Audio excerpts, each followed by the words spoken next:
sulat ni Apostol Pedro, itong unang sulat ni Apostol Pedro, ito'y sinulat nung time na kung saan ay yung kasagsagan ng opresyon ni Nero, kung saan marami siyang pinapapatay na mga Kristiyano. Yung 64 to 68 AD, ito yung panahon na kung saan ay ini-encourage ni Apostol Pedro. At isa sa mapapansin natin dito, ang kanyang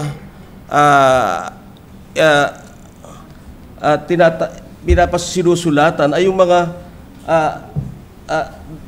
pinili ng Diyos Ama na sila ay namumuhay doon sa verse 1, namumuhay bilang isang estranghero o nangingibang bayan sa mga probinsya ng Pontus, Galatia, Cappadocia, Asia at Bithynia. Ito yung kung ating modern Turkey ngayon. At kung mapapansin natin, ito si Apostol Pedro ay tandaan natin, di ba? Napaka-kuwan niya kasi, napaka-humble niya eh. Nandun na kung saan ay sa 2 Peter nga, sabi niya yung sa mga tinawag na may pananampalatalang katulad sa amin. Di ba? Hindi niya itinataas ang kanyang sarili. At mapapansin natin, yung pagtawag sa kanya ng Panginoon, doon sa Mark 1:17, sabing ganyan ng Panginoon, nung una siyang tinawag bilang maging apostol, ang sabi sa kanya, follow me. At ano pa ang makikita natin? Hindi lang doon nagtatapos iyon eh. Doon sa John 21, verses 19, 21:19, matapos na i-deny, di ba, dinay niya yung Panginoon ng 3 times, ay makikita natin dito sa verse 19, sabi niya,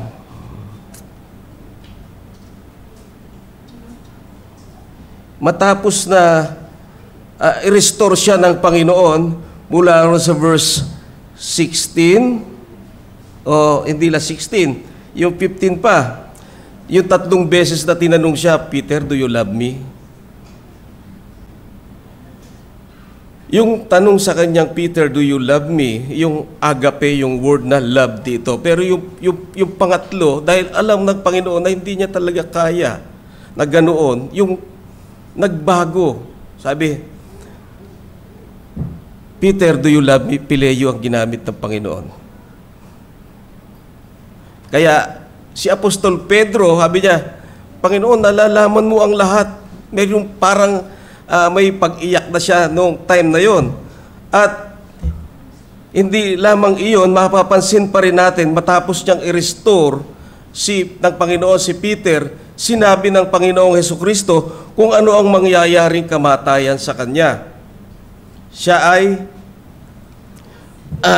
sa verse 18, truly, truly, I say to you, when you were young, you used to dress yourself and walk whenever you wanted. But when you are old, you will stretch out your hand, and another will dress you and carry you where you do not want to go. At pagdating doon sa verse 19, para ipakita raw sa kanya kung anong klaseng kamatayan ang mangyayari kay Pedro. Pagkatapos sabihin nun, sabi niya, follow me. Di ba? Ni-restore, sinabi kung anong kamatayan ang mangyayari sa kanya, pero follow me. Pangalawa, yung panghuli sa verse 22, makikita natin, nung makita ni Apostol Pedro, si Juan na sumusunod, ang tanong niya ganito, ano mangyayari dito sa isang ito? Parang gusto mo, wag mo pakialaman yan, nawahalaga sa akin, sumunod ka. Follow me. Kaya 3 beses na sinabi ng Panginoon kay Pedro na follow me. Kaya sa atin din, kahit ano pang nararanasan natin, may trials, may ano pa man, sabi ng Panginoon, follow me. Gagawin ba natin yun? Siyempre, oo. Di ba? Dahil siya naman ang tumatawag sa atin. At ano pa ang makikita natin dito? Yung time nilang ito ay talagang time ng persecution. Hindi lamang ito doon sa time ng government dahil sa yung time nila ay hinaharas sila na yung kanilang pamumuhay talagang may tatlong bagay na kung saan sila ay pine-persecute. Unang-una, yung mga Romans, yung mga Jews, at yung kanilang pamilya. Yung kanilang pamilya, lalo na kung ikaw ay hindi ruler ng family o tatay, ay malaking bagay ito. Kasi pwede kanyang ipapatay pag nalaman kang ikaw ay isang Kristiyano. At bakit? Dahil pag tumanggi ka, na sinabing, ito yung gusto kong makita nyo, no? Yung time nila ay na mayroong emperor worship. Tayo wala. Pag nalaman na ikaw ay Kristiyano, sasabihin sa'yo, i-recant mo yung pananampalataya mo kay Kristo at ang sambahin mo ay ang emperor. Wala tayong ganun ngayon. 'Di ba? Lahat free tayo. Sa bansa natin, pwede ka sumamba sa tuko, walang makikialam sa'yo. Sumamba sa paniki, walang makikialam sa'yo. Pero yung time nila, sambahin mo ang emperor.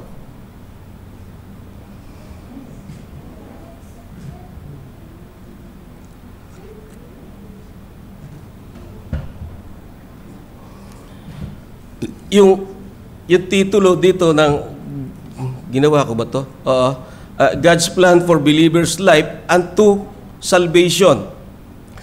Magfo-focus tayo doon sa verse 2 lang. 'Di ba? Kung titingnan natin yung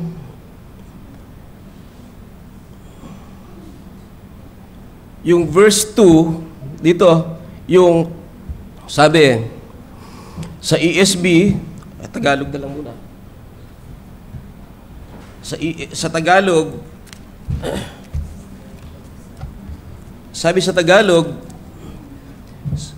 verse 1, si Pedro na apostol ni Jesucristo sa mga hinirang na nagbingibang bayan na nasa pangangalat sa Ponto, Galacia, Cappadocia, Asia at Bithynia, pinili at itinalaga ng Diyos Ama at ginawang banal ng Espiritu upang sumunod kay Jesucristo at mawisikan ng kanyang dugo, biyaya at kapayapaan nawa ang sa inyo'y sumagana. Pero kung babasahin mo sa English, yung sa ESV, nakalagay dyan, according to the foreknowledge of God the Father in the sanctification of the Spirit for obedience to the Jesus Christ and for sprinkling of His blood, may grace and peace be with you. Sa New King James Version, elect according to the foreknowledge of God the Father in sanctification of the Spirit for obedience and sprinkling of the blood of Jesus Christ. Grace and peace to you. Grace to you and peace be multiplied. Sa NASB naman, according to foreknowledge of God the Father by the sanctifying work of the Spirit to obey Jesus Christ and sprinkled with His blood, may grace and peace be multiplied to you. Sa NET, according to the foreknowledge of God the Father, by being set apart by the Spirit for obedience and sprinkling with Jesus Christ's blood, may grace and peace be yours in full measure. Ano yung nawawalang word pagdating sa Tagalog? Yung word na, bagay, mahirap kasi Tagalog ito, yung according to or ayon sa, sang-ayon sa. Merong tinutukoy si Apostol Pedro, sang-ayon sa pagkapili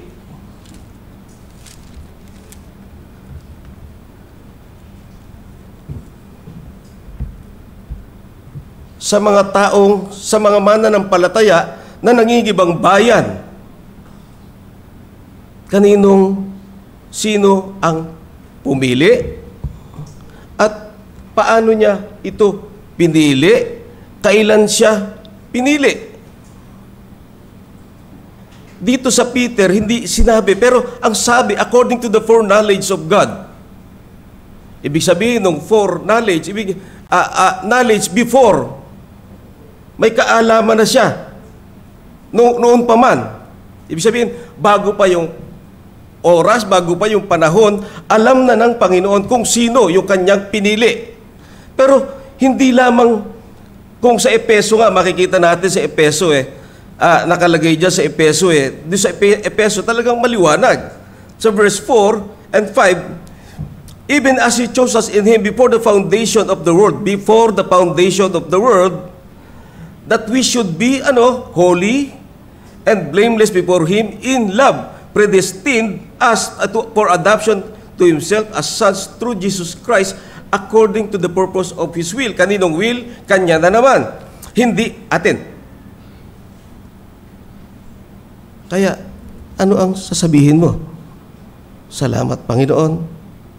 Pinili mo ako. Pag nabasa mo to at sabihin mo agad, pinili mo ako, magpapasalamat ka na. Pero, totoo nga ba na pinili ka? Dapat may proof.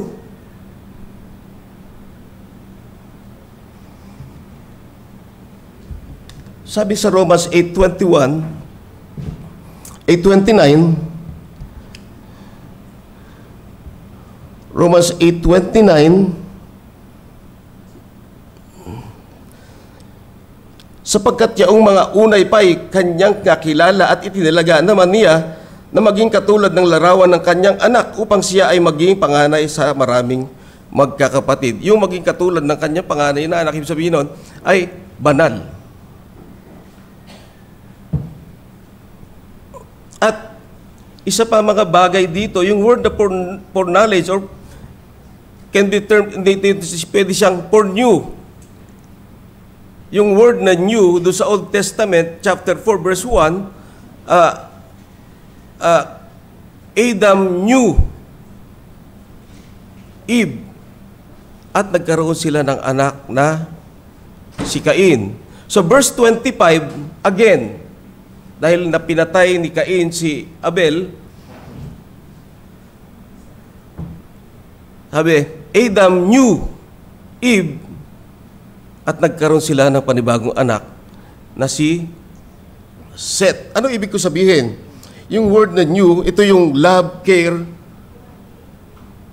Yung new rito, figuratively, na ginamit sa kanila noon. Kaya hindi lamang ito alam ng Panginoon noong una pa man, bagkos ang bawat kanyang pinili ay kanya nang minahal noon pa man.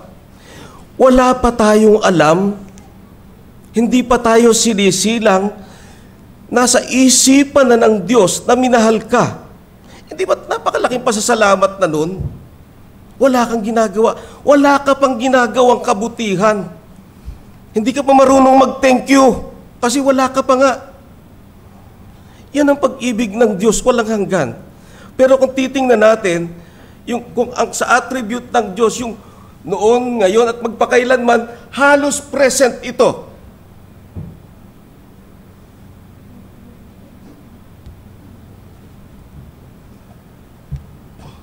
At pag isang pruweba kung paano yung for knowledge na yan ay for love o love before times, basahin natin doon sa binasa kanina ni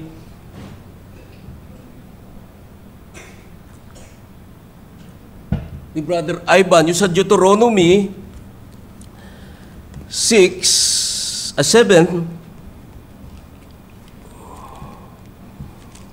ito'y pagpapakita lamang na talagang ang Diyos pag nagmahal ay talagang totoo. 7:6, sabi, for you are a people holy to the Lord your God.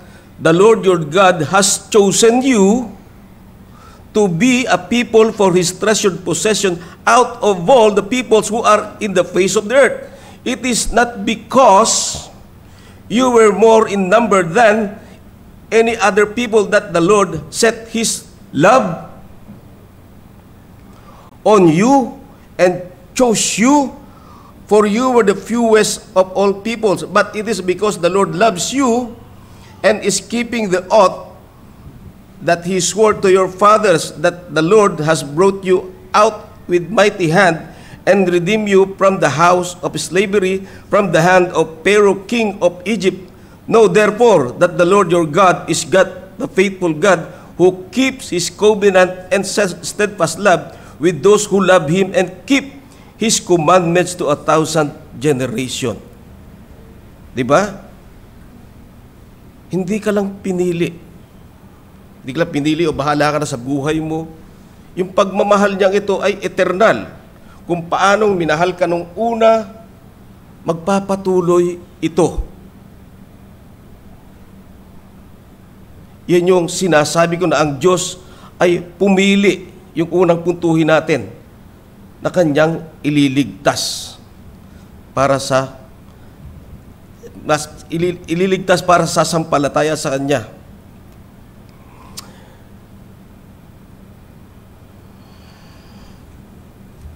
Kaya, ang tanong, meron ba tayong kakayahan na ibigin siya before the foundation of the earth? Siyempre, wala. At maging ngayon, bago tayo nakapakinig ng salita ng Diyos, may kakayahan ba tayo?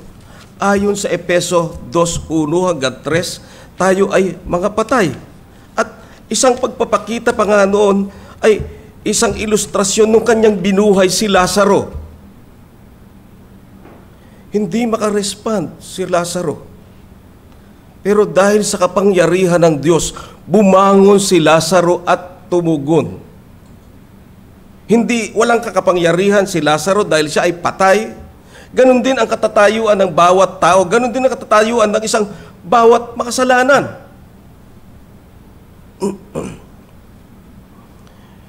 At yung proseso ng Diyos, ito yung ikalawa. Paano niya ginagawa ang mga bagay na ito sa buhay ng isang inililigtas? Sabi sa 1 Peter 3:5,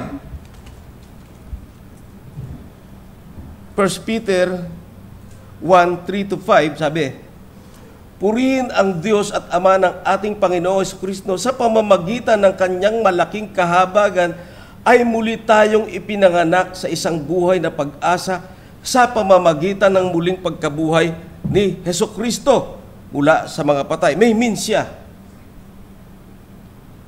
Si Jesucristo tungo sa isang manang hindi nasisira, walang dungis at hindi kumukupas na inilaan sa langit para sa inyo, na sa kapangyarihan ng Diyos ay iniingatan sa pagitan ng pananampalataya para sa kaligtasan na nakahandang ihayag sa huling araw. Ang pagtanaw natin dapat ay nandoon sa makakasama natin ang Diyos na sa kaluwalhatian. At paano nangyari iyon? Ganun ba talaga na okay, pinili ako ng Diyos, pero merong proseso ang Diyos. Sabi sa John 1:12, ipinanganak. Saan ipinanganak? Binigyan ng kapangyarihan, binigyan ng, sabi sa John 1:12-13, basahin ko, John 1:12-13, but to those who receive Him, who believe in His name, He gave the right to become children of God, who were born not of blood, nor the will of the flesh, nor of the will of man, but of God. Kalooban ng Diyos. Kaya ka ipinanganak. Pero paano nga ito? Paano yun? Pinanganak ka sa Diyos, pero ganun lang ba talaga iyon? O ikaw, wala kang gagawin? Wala kang narinig? Meron. Tandaan natin, si Lydia ay isa ng isa ng sumasamba sa Diyos. Ayon sa Acts 16:14. At ganun din si Cornelius. Sila'y sumasamba, sila'y may takot sa Diyos.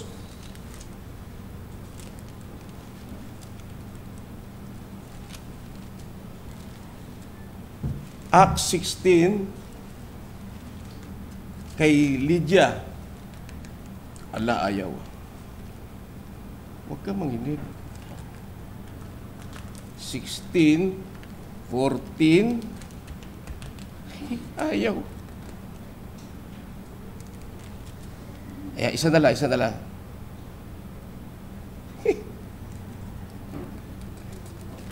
(16, 14) At nakinig sa amin ang isang babaeng ang pangalan ay Lydia na sumasamba sa Diyos. Tandaan natin, sumasamba na siya sa Diyos, ha? Siya'y mula sa lungsod ng Thyatira at isang mangangalakal na ang telang kulay ube, binuksan ng Panginoon ang kanyang puso upang makinig na mabuti sa mga bagay na sinasabi ni Pablo. Ibig sabihin, may pangangaral ng Ebanghelyo. Kahit sumasamba ka pa sa Diyos Ama, puro Ama-Ama ka lang. Tandaan natin, I am the way, the truth, and the life. No one comes to the Father except by means of me. Kung dadaan ka agad sa Ama, shortcut ka, ayaw mong dumaan sa pintuan, magnanakaw ka. Di ba?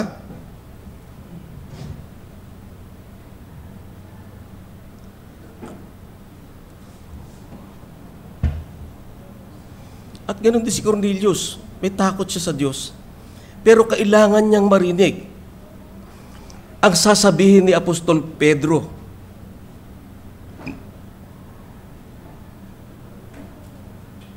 Na pangangaral. At ano pa yung makikita natin? At yun nga dito sa verse 23 nitong Peter, verse 23 nitong Peter, 1 Peter 1, sabi, ipinanganak na kayong muli, hindi ng binhing nasisira, kundi ng walang kasiraan, sa pamamagitan ng buhay at nananatiling salita ng Diyos. Ang tanong, binabasa nyo ba yung Biblia nyo? O iniingatan nyo lang ito para hindi masira?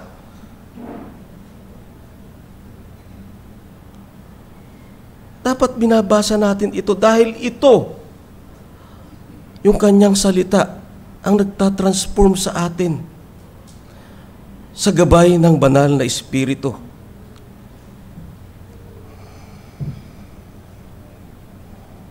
At paano nangyayari yun? Meron bang, may nangangaral doon, kagustuhan ko ba yun? Ako bang may pasya lang doon? Hindi Inilapit ka ng Diyos Ama kay Kristo. Ibinigay ka kay Kristo. 6:37, inilapit ka kay Kristo para ano? Yung inilapit ka kay Kristo, 6:44, para ano? Yung pangangaral ng salita ng Diyos. Katulad ng sinabi ni Apostol Pablo na yung salita, yung gospel namin. Ano ba yung gospel? Ito ay ang buhay, kamatayan, muling pagkabuhay ng ating Panginoong Hesukristo.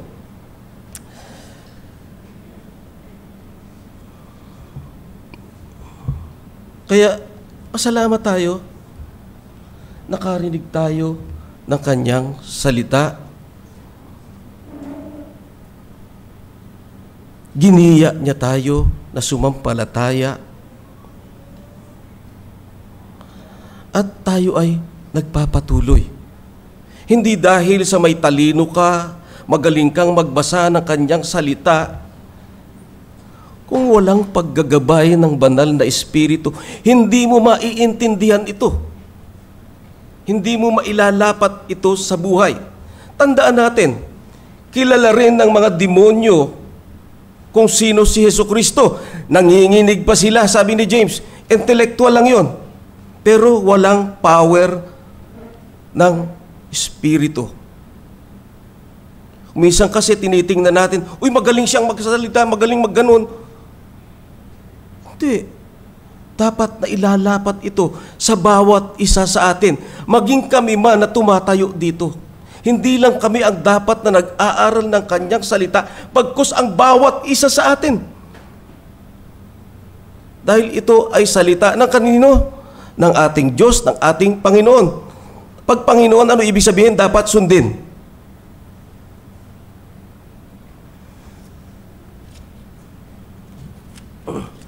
Ito yung unang bahagi ng sanctification sa atin ng Panginoon. Ito yung definitive sanctification. Kung doon sa binasa natin dito, bakit meron pang pagwiwisik ng dugo? At yung una naman ay yung sa verse 1, ginawang banal. At yung later, mawisikan ng kanyang dugo. Yung word kasing mawisikan ng kanyang dugo, in Old Testament, ito yung cleansing, purification, consecration, sa mga ginagawa nila roon. Kila Aaron, sa mga anak niya, at sa mga kagamitan doon.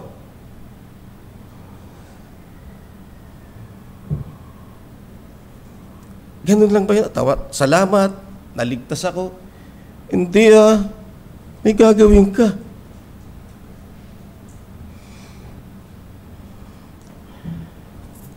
May gagawin. Alam mo, hindi lamang yung bang kay Nicodemus, nagkataon lang yon na nagtanong siya sa Panginoon. Sinabi niya, Rabbi, gabi pa nagtago siya, madilim.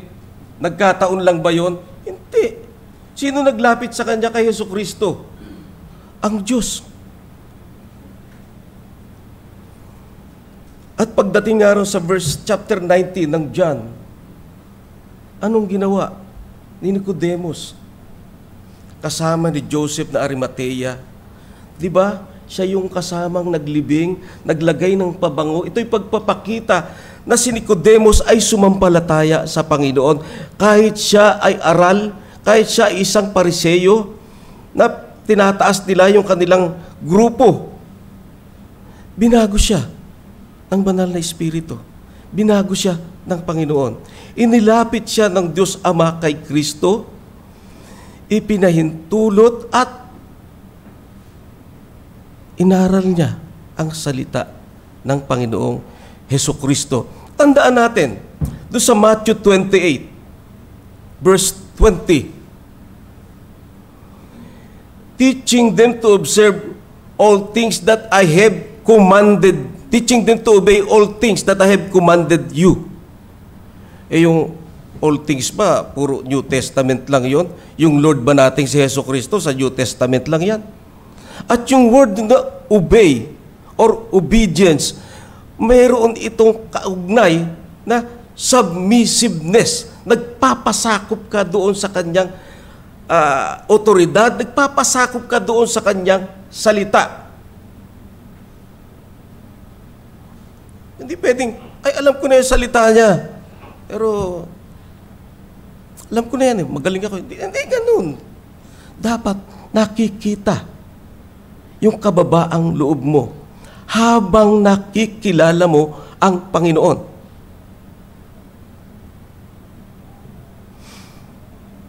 At sabi ko nga, di ba, meron tayong gagawin. Hindi ka lang sanctification, hindi ka lang set apart for God. You are also set apart for the service to God. Sabi sa 2:9, ngunit kayo'y isang lahing pinili, isang maharlikang pagkapari, isang bansang banal, sambayanang pag-aari ng Diyos upang inyong ipahayag ang mga makapangyarihang gawa niya na tumawag sa inyo mula sa kadiliman tungo sa kanyang kagilagilalas na liwanag. Noon na hindi kayo bayan, ngunit ngayo'y bayan kayo ng Diyos. Noon ay hindi kayo tumanggap ng habag, ngunit kayo'y tumanggap kayo ng habag. Nakikita mo, kaya mo ipoproclaim, kaya mo ibabahagi si Kristo dahil kinahabagan ka. Hindi dahil nautusan ka, hindi dahil sa ikaw ay teacher. Ang una mong pagtanaw, ikaw ay isang taong kinahabagan din.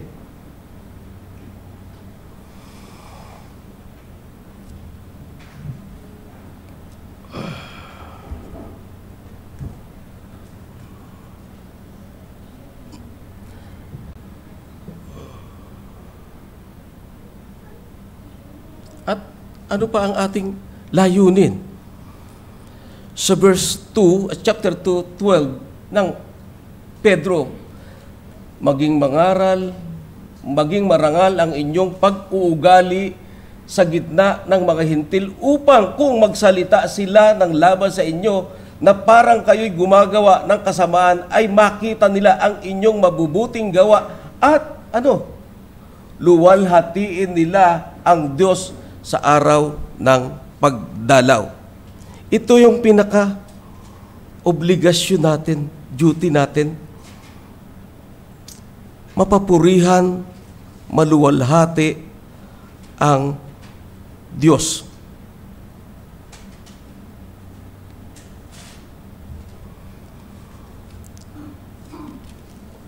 Kaya, lagi tayong magpasalamat sa Diyos. Pag makita mo na dati, tingnan mo yung dati mong pamumuhay, tingnan mo kung sino ka dati, and then, tingnan mo ngayon. Hindi ka man binagong biglaan, pero unti-unti may pagbabago sa iyo ang Panginoon.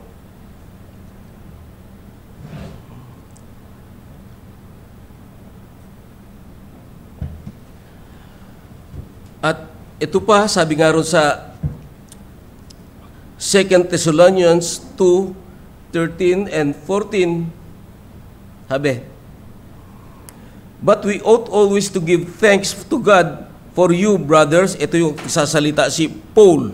Nagpapasalamat siya doon sa mga taga-Thessalonica. "Beloved by the Lord, because God chose you as first fruits to be saved through sanctification by the Spirit and belief in the truth. To this, He called you through our gospel." Tandaan natin, gospel ang paraan ng pagtawag ng Diyos.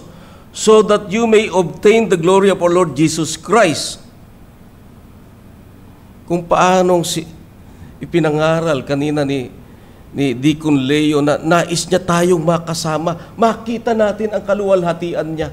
Ito rin ang sinasabi ni Apostol Pablo. Kung paano yung kanina ay sinabi ni Apostol Juan, ganun din ang sinasabi ni Apostol Pablo.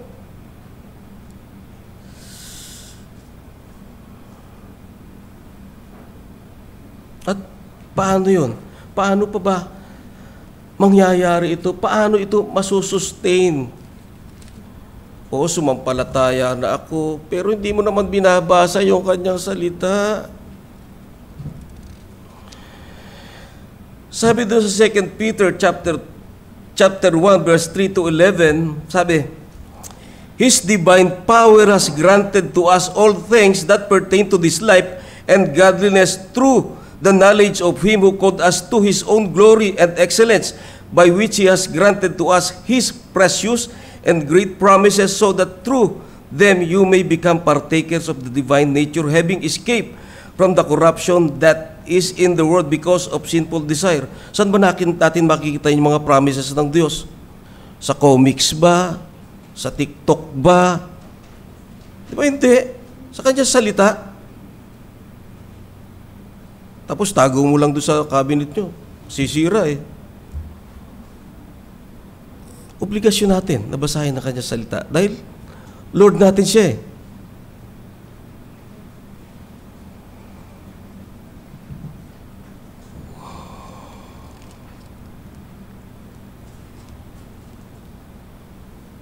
At ano yung mga bagay na sinasabi rito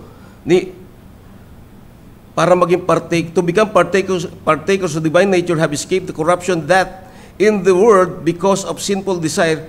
For this very reason, make every effort to supplement your faith with virtue, kabutihan. Hindi lang faith, ha? Sabi nga ni James, di ba? Kung walang work, and virtue with knowledge, and knowledge with self-control. Kailangan may knowledge ka, may self-control ka rin sa lahat ng bagay.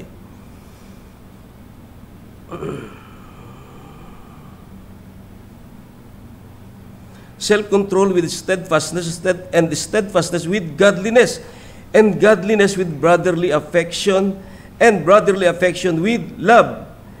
For if these qualities are yours and are increasing, they keep you from being ineffective or unfruitful in the knowledge of our Lord Jesus Christ. For whoever lacks these qualities is so nearsighted that he is blind, having forgotten that he was cleansed from his former sins. Therefore, brothers, be all the more diligent. Confirm your calling and election, for if you practice these qualities, you will never fall. For in this way, there will be richly provided for you an entrance into eternal kingdom of our Lord and Savior, Jesus Christ. May paraan siya at meron siyang payo. Yung verse 1 and 2 ng Peter, makikita natin ito, walang iniutos. Indikative lang, pahiwatig. Ipinakikita niya lang, ipinaliliwanag niya lang, inilalarawan niya lang. Pero yung sumunod, marami ng imperative. Marami ng utos, marami ng request. Iyon yung makikita natin na kung saan ay matapos yung pagiging definite ng iyong holiness, yung part ng huli sinabi ko ay kasama yon sa progressive sanctification na. At mapapansin nyo rito, yung kasing mga preposition niya, yung according to tinutuko yung foreknowledge, kaninong foreknowledge? Sa Diyos Ama. At ano pa? Yung in the sanctification of the Spirit. Ito yung in the or through, ito yung proseso. Pero may purpose siya. Ano yung in the sanctification of the Spirit? For obedience to Jesus Christ and for sprinkling with His blood. Pag ikaw ay sumusunod na at ikaw na sprinkled na ng banal na dugo ng Diyos, yung kasunod nun, panalangin ni Apostol Pedro sa iyo. May grace and peace be multiplied to you.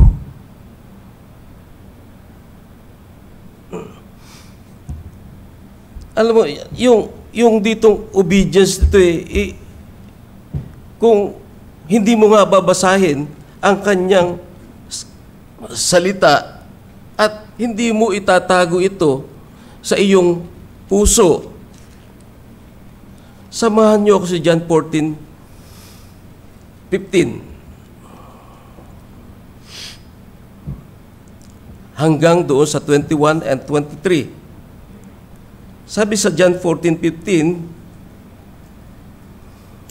if you love me, you will keep my commandment.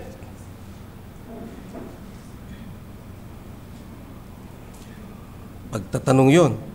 If you love me, you will keep my commandment. At sa verse 21, whoever has my commandments and keeps them, he it is who loves me, and he who loves me will be loved by my Father, and I will love him and manifest myself to him. Sa 22, nagtanong si Judas, hindi yung Iscariote, sabi niya, Lord, how is it that you will manifest yourself to us and not to the world? Jesus answered, if anyone loves me, he will keep my word, and my Father will love him, and we will come to him and make our home with him. Sa verse 24, idagdag natin, whoever does not love me does not keep my words, and the word that you hear is not mine, but the Father who sent me. Ang tanong, saan nyo itinago ang salita ng Diyos? Sa parador ba? Sa maleta ba? O itinago nyo ito sa inyong mga puso? Sabi sa Psalms 119 verse 11, di ba? I will keep your word, o 9, in my heart. Ang salita niya ay itatago natin sa ating puso. Lilimiin natin ito lagi. At nang ito'y manatili sa ating puso't isipan.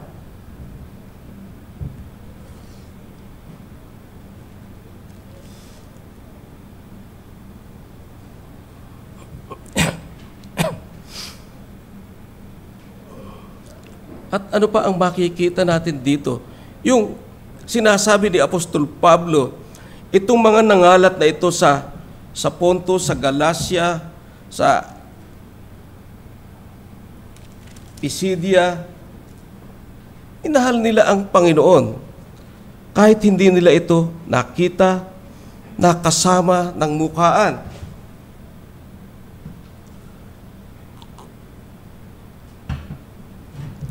Gayon din naman tayo, hindi natin siya nakita. Ng personal, hindi natin siya nahawakan. Pero ano ang sabi ni Apostol Pedro sa kanila? Hindi ninyo siya nakita, gayon may inyong iniibig, bagamat ngayon ay hindi ninyo siya nakikita, gayon may inyong sinasampalatayanan at kayo'y nagagalak na may galak na hindi maipaliwanag at puspos ng kaluwalhatian. Meron bang puspos ng kaluwalhatian tayo? Habang inaalala natin ang Diyos, yung kanyang ginawa, yung kanyang mga commandment.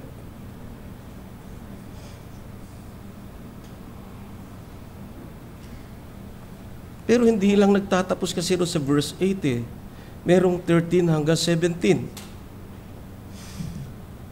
Kaya nga't ihanda ninyo sa gawain ang inyong pag-iisip na supili ninyo ang inyong sarili at ilagak ang inyong pag-asa sa biyayang darating sa inyo kapag inihayag na si Hesukristo. Tulad ng masunuring mga anak, huwag kayong gumaya sa masasamang pagnanasa ng inyong kamangmangan noong una. Sa halip, yamang banal ang sa inyo'y tumawag, maging banal naman kayo sa lahat ng paraan ng pamumuhay. Hindi sinabing sa ilang paraan lang, kundi sa lahat. 16, sapagkat nasusulat, kayo'y maging banal sapagkat ako'y banal. Kung inyong tinatawagan bilang ama ang humahatol na walang pagtatangi ayon sa gawa ng bawat isa, mamuhay kayo ng may takot sa panahon ng inyong pangingibang bayan. Ito yung sinasabi ni Apostol Pedro doon sa mga nagibang bayan. At pag naririnig natin ito, gayon din, dahil tayo ay transient dito sa daigdig na ito. Parang tayo ay mga nakikipamuhay lamang dito. Temporary lang tayo. Lahat tayo ay mamamatay. Pero ang pag-asa natin ay makapiling natin ang Diyos doon sa walang hanggan.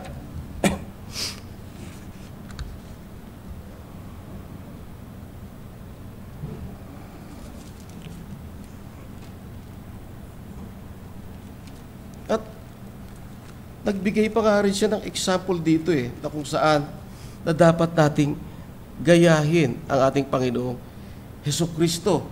Sa chapter 2, verse 21 and 23.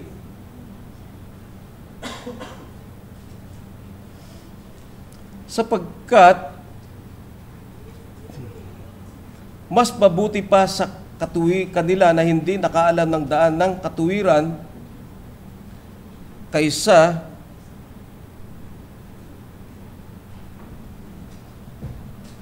parang naligaw na ako.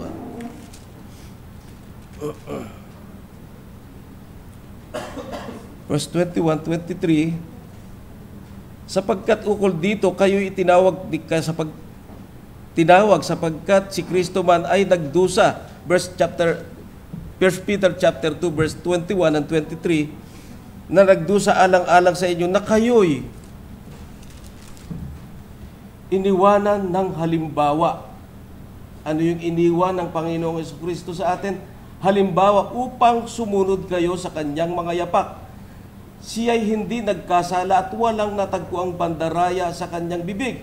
Nang siya'y alupustahin, hindi siya gumanti.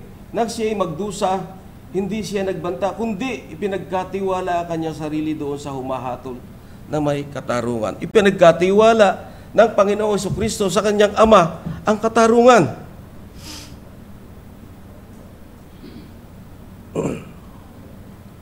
Yun ang isa sa mga example na ibinigay sa atin ng Panginoon. At pagdating doon sa chapter 3 verse 8 and 9, sabi ni Apostol Pedro, katapus-tapusan magkaisa kayong lahat sa pag-iisip, maging madamayin, mapagmahal sa mga kapatid, mababait, at may mapagpakumbabang pag-iisip. Huwag ninyong gantihan ang masama o ng pag-alipusta, ang pag-alipusta, kundi ng pagpapala, sapagkat ukol dito kayo'y tinawag upang kayo'y magmana ng pagpapala. Napakaganda, napakaraming pangako ng ating Panginoong Hesukristo sa magitan ni Apostol Pedro. Ang tanong, kahit di ba natin siya nakikita, sinusunod natin siya. Pero paano mong susundin siya kung hindi mo nga binabasa ang kanyang salita? Yung word na teaching them to observe, other word nun, teaching them to obey, which means, may related word siyang submissiveness.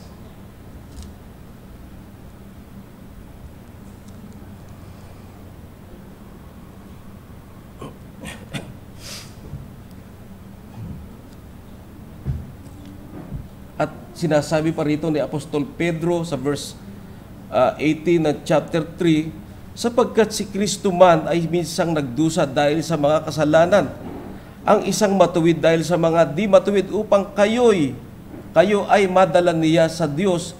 Siya ay pinatay sa laman, ngunit binuhay ng Espiritu.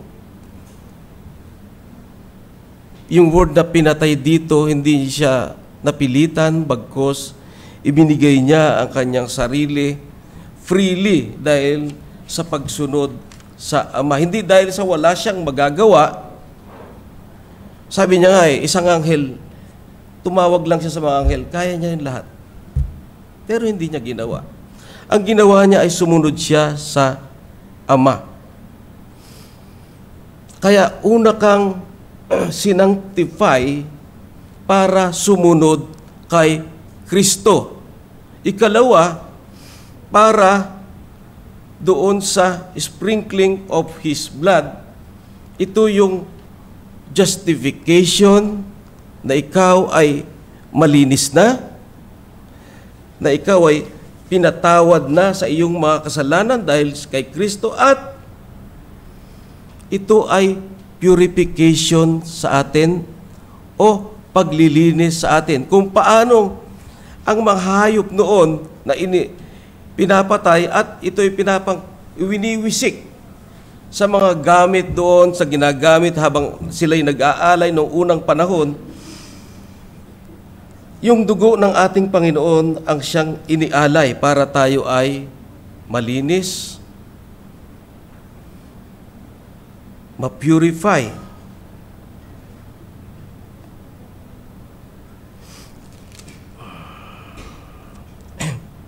Sa Romans 5:9, justified by His blood.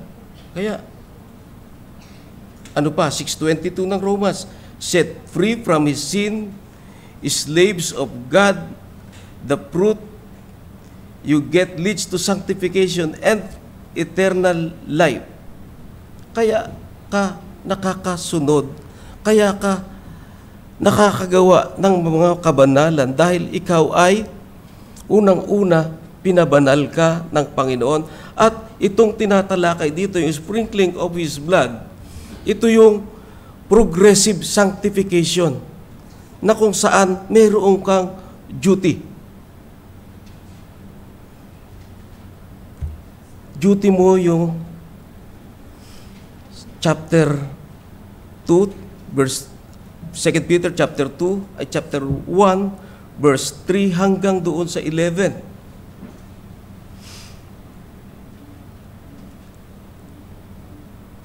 Kaya nga mga kapatid, patuloy nating basahin, aralin ang kanyang salita. Hindi lamang ito nandoon din dapat pag makita natin na nagkamali tayo, kahit maliit na bagay, humingi tayo ng tawad sa Diyos. Ito ang kanyang naisin sa bawat isa sa atin. Na kung paanong tinawag ka, tinubos ka, at ikaw ay makakasama niya doon sa walang hanggang kanyang kaluwalhatian. Iyon ang pinaka-plano ng Diyos. Hindi dito sa lupa. Dito sa lupa ay para ibahagi ang kanyang kabutihan na ginawa sa iyo ng ating Panginoong Hesukristo. Sa mga hindi pa mananampalataya, ibahagi mo. Hindi lamang ibahagi yung makita nila na ikaw ay namumuhay ayon sa salita ng Diyos ay rebuke na sa kanila. Kaya, purihin ang Diyos sa kanyang salita na siyang ating inaral ngayon. Tayo ay manalangin.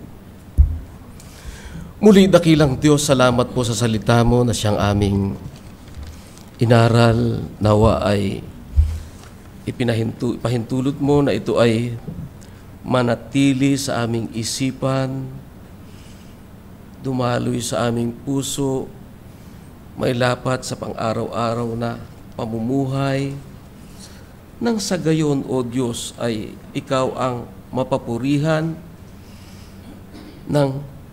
sa aming buhay at mapapurihan ka rin ng ibang tao at makita nila na totoo ang iyong salita. Purihin ka, O Diyos, sa ngalan ni Kristo Jesus. Amen.